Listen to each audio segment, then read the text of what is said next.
Hola niños y niñas de séptimo básico. En la clase de día vamos a continuar, ¿cierto?, viendo lo que corresponde a las civilizaciones de Grecia y Roma, en la cual vamos a trabajar el objetivo de analizar las principales características, en este caso de Roma. Durante esta clase vamos a trabajar la evolución política, ¿cierto?, romana, la República Romana en sí, la extensión territorial durante la República, el cristianismo, instituciones de la República, ubicación, su máxima autoridad, tipos de sociedad, ¿cierto? Su ejército, dioses, diversiones, tecnología y educación romana. Vamos a comenzar. La evolución romana política, ¿cierto?, parte con la monarquía, en la cual estaba compuesta por el rey y el senado. Luego tenemos la república, ¿cierto?, que está compuesta por los comicios, senado y magistrados. Y por último tenemos al imperio, que su máxima autoridad es el emperador. La República Romana estuvo asociada con la noción de un Estado libre, gobernado por magistrados electos. Los principios de este sistema político eran los siguientes: la separación de poderes en distintas funciones ejecutivas, carácter electivo, representativo y temporal de las autoridades ejecutivas y funcionamiento colegiado de las autoridades. La expansión territorial durante la República. Desde temprano, los enfrentamientos fueron característicos de Roma. Configuración de romano soldado, interés innato por conquistar más tierras. Configuración, ¿cierto?, de la provincia romana, en romana, tolerancia por particularidades regionales. Aquí también nace el cristianismo, ¿ya? Jesús de Nazaret, el fundador de la región cristiana, nació en la provincia romana de Judea durante la Pax Romana, cuando aún gobernaba su primer emperador Octavio Augusto. En su mensaje anunciaba el reino de Dios, la salvación eterna, el amor al prójimo y la igualdad de todos como hijos de un solo Dios. Si bien los primeros cristianos eran de origen judío, su mensaje no fue aceptado por toda la comunidad hebrea. Jesús, tras ser acusado de alborotar al pueblo, fue condenado a morir crucificado. Tras la muerte de Jesús, sus apóstoles asumieron la tarea de difundir su mensaje. Los romanos toleraban el culto a otros dioses, pero a partir del siglo III después de Cristo, los cristianos comenzaron a ser perseguidos con violencia. Durante el siglo IV, sin embargo, fueron paulatinamente aceptados por el imperio. En el año 306, el emperador Constantino declaró la libertad de culto mediante el Edicto de Milán. Y finalmente el emperador Teodosio reconoció el cristianismo como la religión oficial del imperio al firmar el Edicto de Tesalónica en el 300 después de Cristo. Algunas magistraturas e instituciones del orden republicano. Tenemos a los ediles, cónsules, censores, dictador, cuestores, pretores, senadores, comicios, asambleas, tributos de la plebe y dos grupos importantes que eran los patricios y los plebeyos. La expansión de la República Romana en el siglo V a.C. Abarca, ¿cierto?, los lugares de la península itálica, ¿cierto?, la parte del Mediterráneo oriental y la parte del Mediterráneo occidental. En el siglo VIII a.C., Roma era una pequeña localidad de la península itálica. Unos siglos después del Imperio Romano se extendía por toda la costa del Mediterráneo y gran parte de Europa. El Imperio Romano conquistó un amplio territorio gracias a su ejército y a su extraordinaria capacidad de organización. El territorio estaba dividido en provincias, cada una era dirigida por un gobernador. El emperador era la persona que gobernaba el imperio, dirigía el ejército, dictaba leyes y se consideraba un dios. El Senado se dedicaba a debatir y asesorar al emperador sobre las cuestiones del imperio. La sociedad estaba formada por ciudadanos, que estaban compuestos por patricios y plebeyos, y los no ciudadanos, que eran los esclavos y los extranjeros. Los patricios eran los descendientes de los fundadores de Roma y se agrupaban en gens, gentes, familias con un antepasado común, formaban una clase privilegiada, ¿cierto?, gracias a la posesión de grandes latifundios, y política, ya que eran los únicos ciudadanos con derechos políticos. Los plebeyos eran ciudadanos que se establecieron en Roma tras su fundación y únicamente poseían derechos civiles, vivían de la artesanía y el comercio o pequeñas propiedades rurales. Los esclavos pertenecían a un señor o al Estado y carecían de derechos. Habían llegado a esta situación por nacimiento, delitos o como prisioneros de guerra. El ejército tuvo un peso enorme en la sociedad romana. El ejército romano fue el más poderoso y el mejor organizado de la antigüedad y permitió a Roma consolidar y mantener su imperio. Al principio, solo los patricios podían alistarse. Desde fines de la monarquía, todos los ciudadanos tenían que servir al ejército obligatoriamente. En el siglo I a.C., el ejército se hizo profesional, es decir, estaba compuesto por personas a las que se les pagaba un sueldo por sus servicios. Muchos ciudadanos pobres y muchos habitantes de esa provincia se alistaban porque era una vía para mejorar su posición. Aquí hay un ejemplo, ¿cierto?, de uno de los grupos del ejército que eran los legionarios y tenía la estrategia de tortuga, ¿cierto?, para acercarse, ¿cierto?, a sus contrincantes, ¿cierto?, y protegerse con este método de escudo tipo tortuga.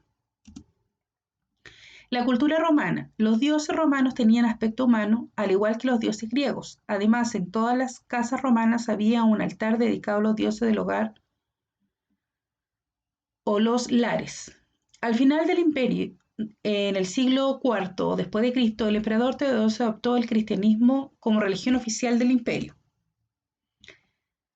Algunos dioses, ¿cierto?, romanos, dioses griegos, pero tienen la misma función, pero cambian sus nombres. Por ejemplo, en Roma, Júpiter, y griego Zeus, dios del cielo, dios supremo.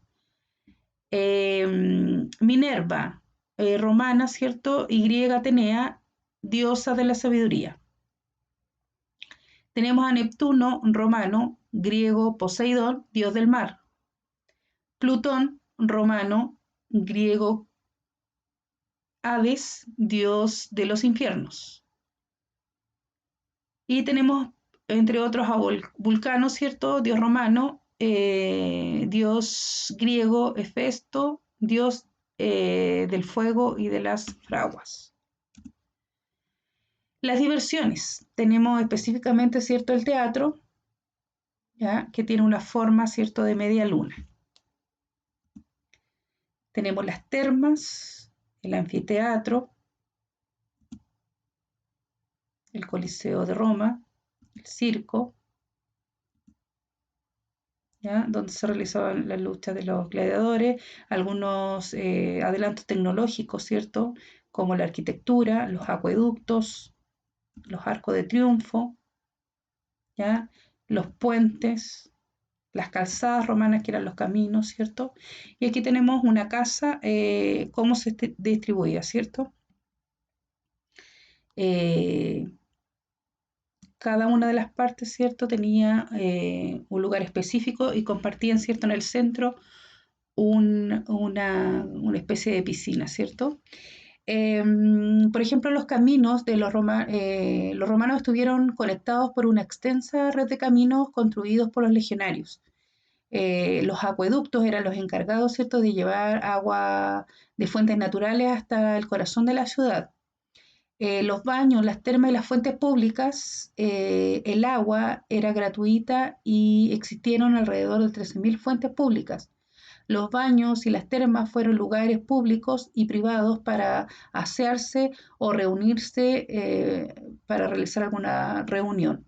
Tenían un sistema de plomería y de calefacción. En los teatros tenía una forma de media luna y los anfiteatros eran circulares u ovalados, donde se realizaban luchas de gladiadores, obras de teatro o numerosos espectáculos.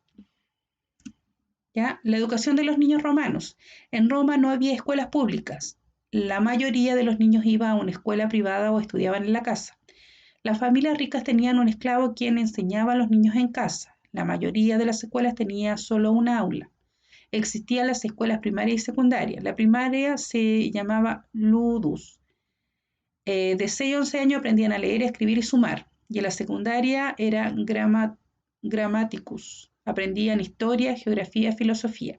Y las niñas a los 12 años se casaban y por eso no necesitaban ir a la escuela, ¿ya? Pero generalmente su educación, ¿cierto? También estaba basada en la parte militar para formar, ¿cierto? Grandes guerreros. Bien, de eso se trató, ¿cierto? La clase de hoy día, de conocer un poco más a la civilización romana, ¿cierto? Como mencioné al principio, la evolución política, destacar que aquí aparece, ¿cierto? Muy importante el concepto de república, ya en la cual se dividen los poderes del Estado, ¿cierto? Y destacar también que fue una civilización netamente militar, en la cual le sirvió demasiado, ¿cierto?, para poder obtener y ampliar su territorio, ¿ya? Bien, para finalizar parte de la clase, ¿cierto? Les voy a pedir que realice la siguiente actividad. Menciona algunos adelantos tecnológicos de los romanos. En estos adelantos tecnológicos son los que mencioné en clase, ¿ya?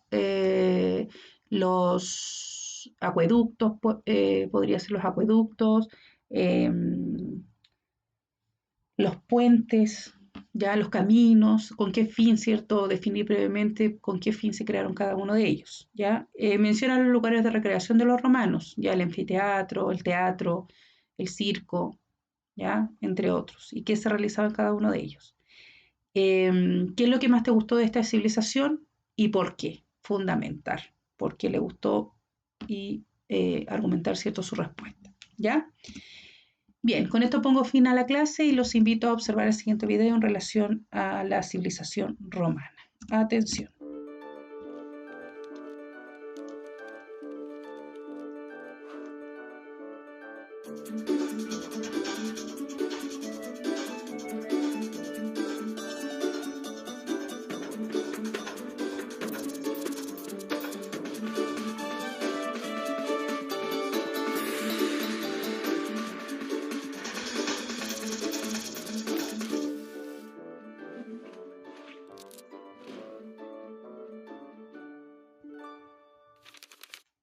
Todos los caminos conducen a Roma. ¿Qué es lo que quiere decir este viejo refrán? ¿Acaso es posible que todas las carreteras del mundo se unieran en Roma?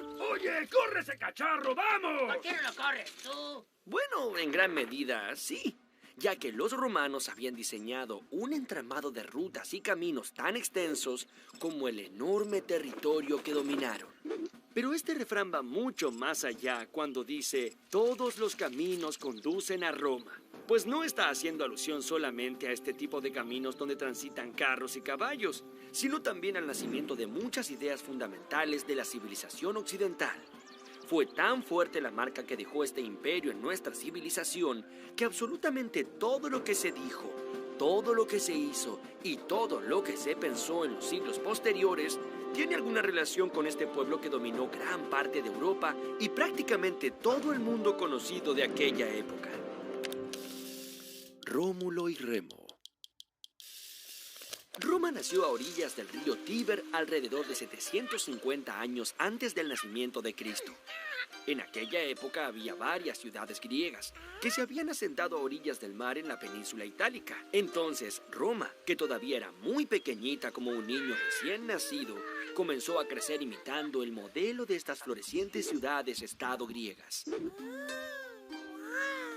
Tal fue la influencia que ejercieron las ciudades griegas sobre ellos que los romanos aseguraban ser descendientes de héroes de la guerra de Troya. ¿Recuerdan? ¿Aquiles y Héctor?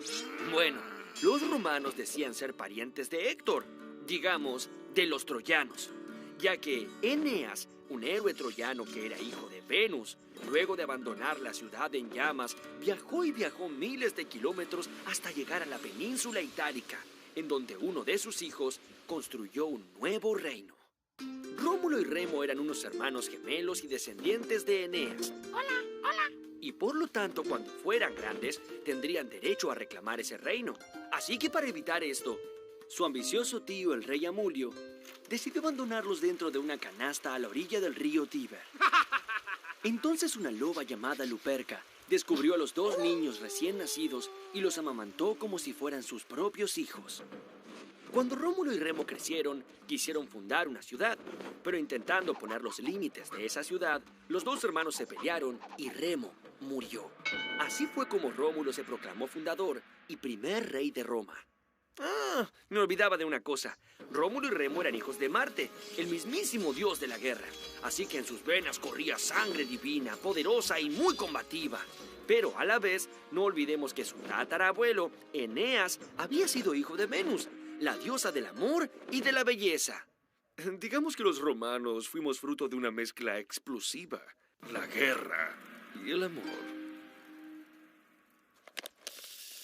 La República.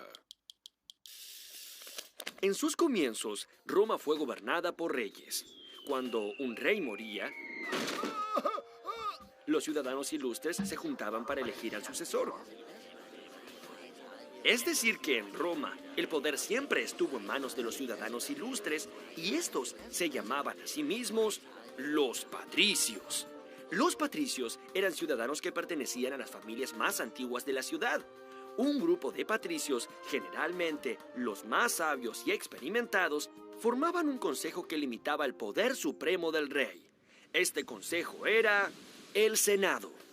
El Senado romano fue tomando poder y prestigio hasta que en el 510 a.C. abolieron la monarquía, o sea, echaron al rey. ¡Vete a tu casa y ya no vuelvas! Y se hicieron cargo de la conducción de su ciudad. Este fue el inicio de la República. La República duró casi 500 años y el Senado por lo general tenía el apoyo del pueblo, aunque cada cierto tiempo los sectores más pobres llamados los plebeyos, que querían mejores condiciones y más comida, se organizaban para conseguir mayores derechos. Para contener el descontento del pueblo, los miembros del Senado idearon una estrategia: obtener más riquezas conquistando otros pueblos. Así fue como con el pasar de los años, los romanos formaron un sólido ejército para expandir el territorio. Primero, a lo largo de la península itálica.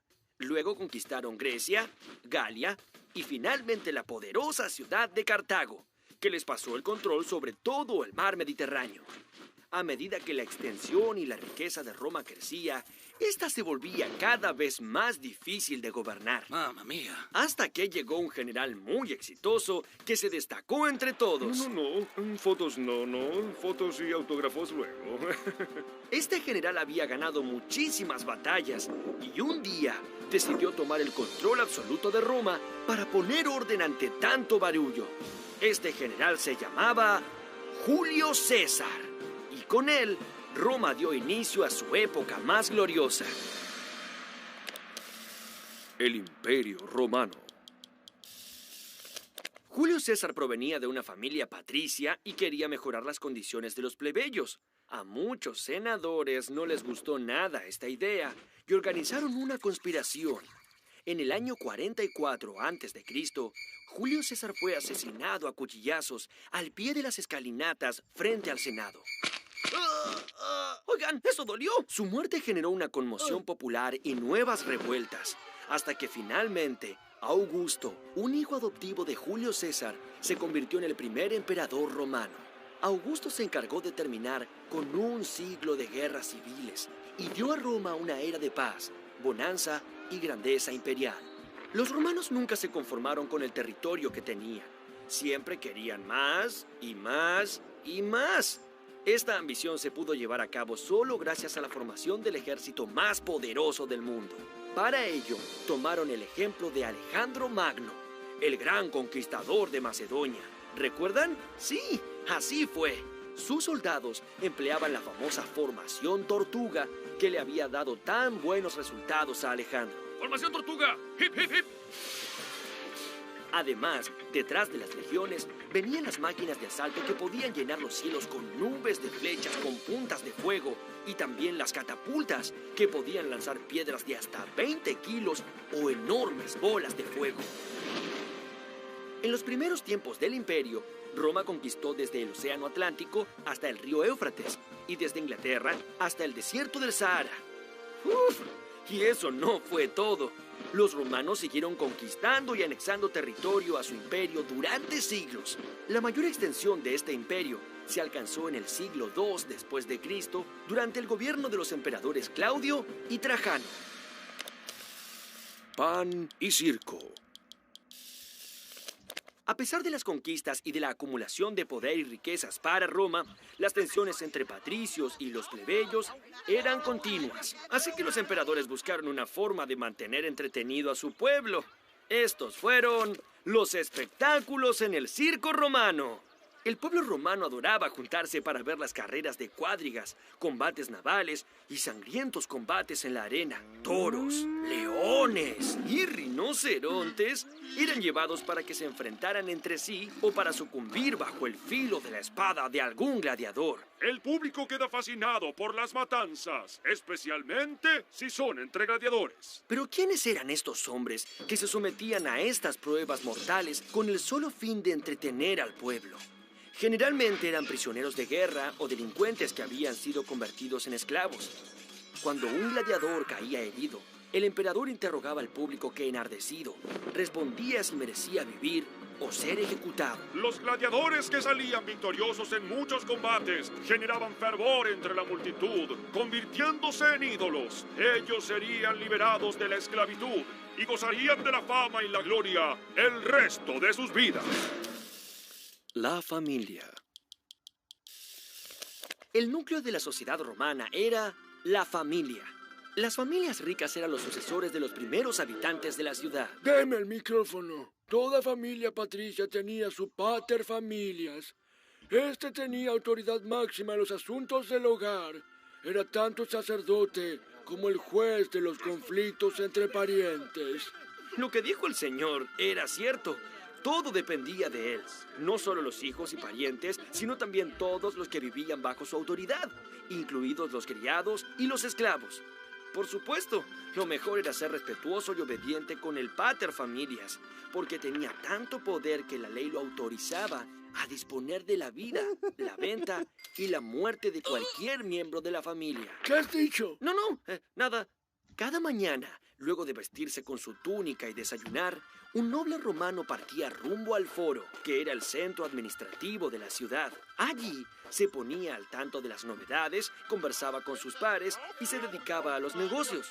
Luego de un almuerzo ligero y una buena siesta, el pater familias se dirigía a los baños públicos para darse relajantes inmersiones en agua caliente y vapor, ya que los romanos utilizaban ingeniosos sistemas de calderas para calefaccionar el agua. Además, sabían muy bien cómo hacer llegar el agua hasta el centro de las ciudades, construyendo larguísimos acueductos desde los manantiales y los lagos.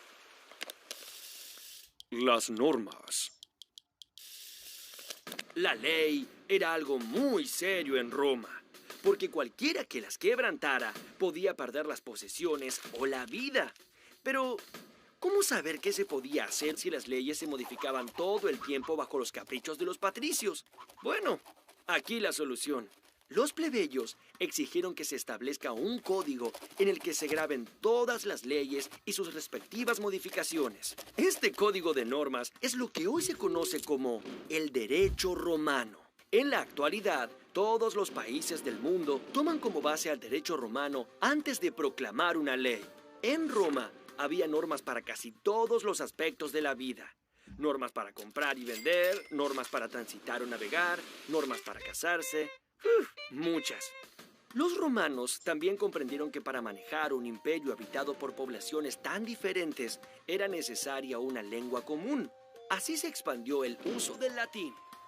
Gracias al desarrollo de esta lengua, los romanos pudieron expresar muchas ideas sofisticadas. Así es, mis queridos amigos. No todos los idiomas tienen la misma posibilidad de expresar pensamientos. Había pueblos que usaban las mismas palabras para significar muchas cosas diferentes. Todos esos pueblos de lenguas primitivas eran llamados bárbaros, ya que lo único que los romanos lograban comprender era un constante bla, bla, bla, bla, bla, bla, bla, bla. Oye, no entiendo nada. Para los romanos, dominar el idioma latino era sinónimo de ser una persona civilizada. Del latín derivan un montón de idiomas que hoy conocemos, como por ejemplo el castellano, Buen día. el francés, Bonjour. el portugués, Bom dia. el rumano Buna. y por supuesto el italiano. Ci vediamo, caro mio. El final del imperio. Bienvenidos al concurso del final de esta historia. La pregunta del millón es, ¿puede un imperio durar para siempre? A medida que el imperio romano se expandía más allá de su centro, muchas tribus bárbaras fueron incorporadas al imperio. Con el correr de los siglos, estas incorporaciones generaron muchos desequilibrios, ya que estos pueblos no querían estar más bajo el dominio de los romanos. A fines del siglo III después de Cristo, hubo que dividir el imperio en dos partes. Esta división causó varias guerras civiles, envenenamientos y una cantidad de emperadores que no lograban mantener el equilibrio. El pueblo, harto de esto, empezó a buscar un refugio. Durante la época de Augusto, es decir, al comienzo del imperio, en Palestina, una recóndita, pobre y alejada provincia romana, nació Jesús de Nazaret. Jesús era muy bondadoso y le predicaba al pueblo que con el amor era posible conseguir la salvación en el reino de Dios. Poco a poco estas ideas fueron recibiendo un enorme apoyo. Entonces, los soberbios romanos vieron en Jesús un poderoso enemigo. Finalmente lo arrestaron y fue crucificado. Después de siglos de persecuciones y muertes, el cristianismo terminó convirtiéndose en la principal religión del Imperio Romano. Finalmente, Roma se volvió imposible de manejar. El Imperio de Occidente cayó en el 476 después de Cristo en las manos de los bárbaros germanos. La otra mitad se convirtió en el Imperio Bizantino y se mantuvo en pie hasta 1453, cuando fue tomado por los turcos. ¿Puede un imperio durar para siempre? Bueno, no. Pues la respuesta del millón es... ¡No! ¡Gané! ¡Felicidades, Pipo! Bueno, pero en realidad la influencia del Imperio Romano sí dura hasta hoy. El latín ha sido el idioma madre de muchísimas lenguas modernas. El derecho romano ha sido el punto de partida de todas las leyes del mundo. Y sus instituciones han sido el modelo de los estados modernos. Aún hoy, tan lejos de su antiguo esplendor, Roma sigue siendo la ciudad a donde confluyen todos los caminos.